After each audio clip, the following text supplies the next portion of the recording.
Going into the 4.3 update, there was a lot of hype surrounding Navia. After all, Genshin has not released a Geo character in almost 2 years, so with the addition of Navia, many were excited to see what the devs were cooking over these last few years, and now that Navia has been out for some time, and I've been able to play with her, I want to share my thoughts on her. Everyone has been praising her so much, but is this praise justified? Also, I'm going to address a popular topic associated with Navia, that being, has she saved Geo? So without further ado, let's get into the video. As a precursor for what we'll be getting into, let's quickly go over what Navia does. Navia is a DPS whose kit revolves around her skill. Navia's skill is a gunshot from her umbrella that deals Geo damage. Now, her skill isn't the most unique thing, though it does deal a lot of damage. It's not as though this is the first hard-hitting Geo skill we've seen. But the thing that does make it unique is that it's greatly improved through crystallize. When Navia absorbs a certain number of crystallized shields, which is displayed by the bullets next to her, her skill deals massive damage. This is something legitimately huge, not only because the damage of her skill is actually broken, but this is the first time that a Geo character's kit actually revolves around crystallize. Usually crystallize is a forgotten reaction and it is legitimately treated as a black sheep of reactions. It's never given any attention nor love, it's just there for the sake of it being there. But surprisingly, crystallize is actually implemented and given purpose through a Geo character, and this implementation isn't useless. Seeing as how crystallize is so valuable to Navia, the rest of her kit supports the generation of crystallize and the damage of her skill. Navia's burst will unleash a bombardment of bombs. The bombs deal Geo damage, so this ability aids in making crystallize. Plus, her burst will actively grant Navia the bullets last mentioned, so that Navia can easily and repeatedly cast her buffed skill. Last but not least, when Navia shoots her skill, her normal attacks will gain Geo infusion, increasing their damage a good bit, but more importantly, further helping in more crystallized shields to be generated. Now, for my review of Navia, we'll first talk about her good, and I gotta say her kit is absolutely a good. Her kit is very coherent, all of her abilities and ascension talents aid in making her deal high damage, none of her passives are wasted, and it really shows, since Navia deals really high damage. I remember when I first pulled her and put some generic artifacts on her with the Serpent Spine, and she was already dealing 40,000 with her skill.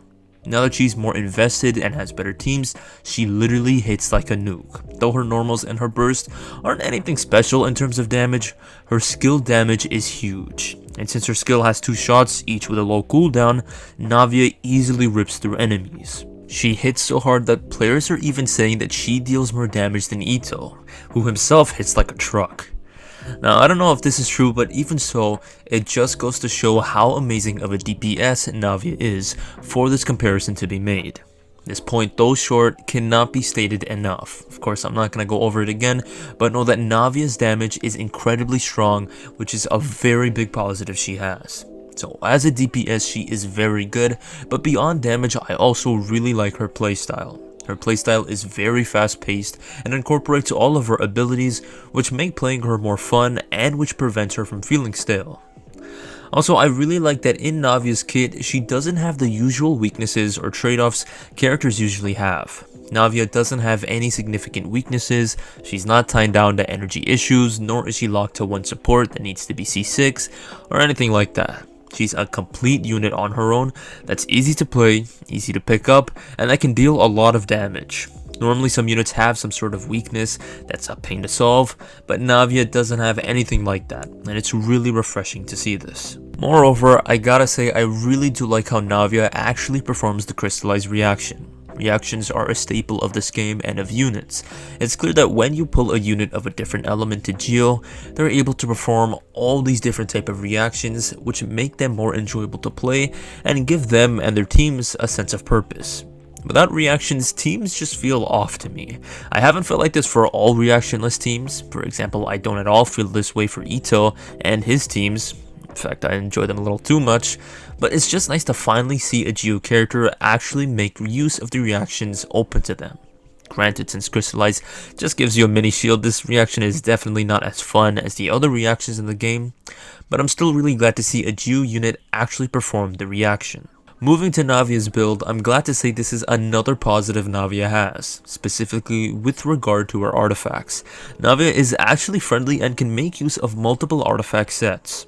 Though she does want the new artifact set as it is her best in class and was tailor-made for her, you're not solely locked to grinding for this set.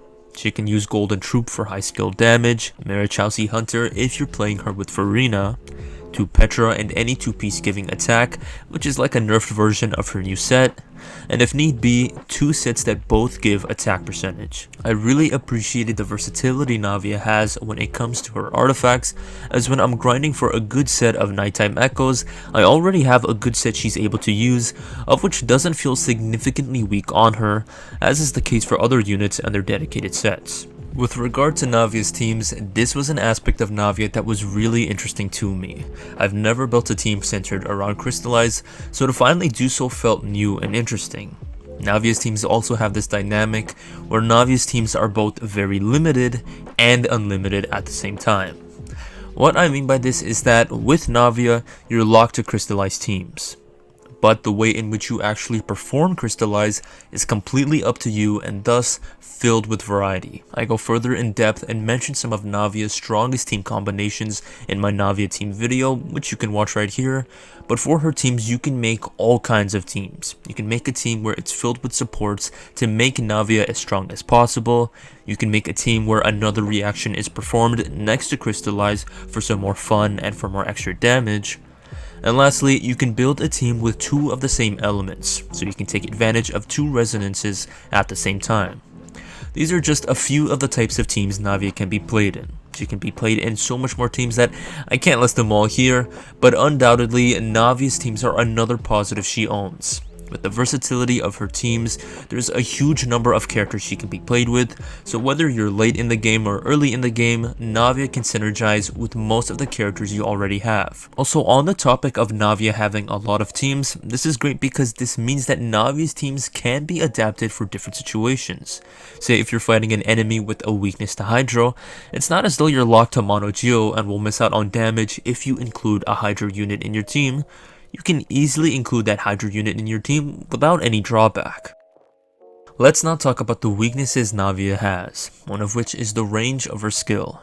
You would think that it being a gun, it'd have the long range to hit enemies from far away, sort of as a bow does, but it doesn't. You actually have to be pretty close to enemies in order to hit them. Now you could shoot an enemy from a decent distance and either you won't hit them at all or you will hit them but deal low damage since not all of Navia's pellets will land on enemies. Now other than the fact that it'd be cool to snipe enemies from far, this is a weakness Navia has because you always have to be close to enemies. This becomes particularly annoying when your rotation is set up, you have Bennett's burst up and you have Navi's burst activated, but there's an enemy far from you. So you have to leave the bursts and go all the way over to the other enemy and fight them. And since you don't have Benny's bursts, Navia deals low damage, and since her burst isn't actually hitting the enemy but is behind you, you're not producing as much crystallized shards, further dampening your damage. This annoyance would be easily solved if they increased her skill range, but she can't be completely perfect, right? Now these are all the negatives I've experienced playing Navia, but now I want to address the idea that Navia saves Geo. Since Navia is so good and actually incorporates Crystallize into her kit, many players believe or are asking if Navia has saved Geo. And my answer to this is no. As much as I want to say the opposite, she hasn't saved Geo. Is Navia a good Geo unit? Absolutely. Is Geo all of a sudden a good element because of her? No. The reason why Geo hasn't been saved is because it only has Crystallize as its reactions. With how weak and honestly useless Crystallize is, Geo cannot stack up to the likes of Hydro, Dendro, Pyro, or Cryo. Because of how bad Crystallize is, Geo will always be a weaker element and will always be below other elements. Now this does not mean that Geo units are weak. Far from this actually. Some of Genshin's strongest units are Geo, but realize that these units are strong not because of their element, but because of the way their kits are. Their kits have nothing to do with the fact that they're Geo, but instead their kits are strong on their own. For example, for Navia's case, the reason why she's so strong is because of her kit, because of how much damage bonus she gets from absorbing crystallized shards. It's not because of Crystallize on its own. If Navia didn't have this damage bonus from Crystallize, Crystallize would be the same useless reaction as it is for every other Geo character. The only reason it's gained more attention and is now being valued is because of the way Navia's kit implements Crystallize. So Navia has not and cannot save Geo, since the problem of Geo lies with its reactions. For Geo to be saved, its reactions need to be buffed or completely revamped, and follow the example of other damage increasing reactions like Melt. Overall, for my review of Navia, I'm very happy with her. As a DPS, she checks all the boxes, she deals tons of damage, is applicable to multiple teams, she basically does it all while being Geo. She follows the example of Ito, that while being Geo, she's still a great DPS that's not tied down to her element. Absolutely, she's worth the hype. However, as amazing as she is, she hasn't saved her element. But really, this isn't something that we should expect of her, not because she's not good, but because the weaknesses of Geo go beyond the scope of a character. The problems of Geo have to do with its reactions, but at the very least, Navia's kit does improve the reaction we do have, which I really like. This is my review of Navia. I hope you enjoyed it, and if you did, please consider liking and subscribing. Please let me know in the comments what you thought of my review, whether you agree or disagree, and if you think Navia is stronger than Ito. And with that, thank you all for watching, take care, and thank you all once again.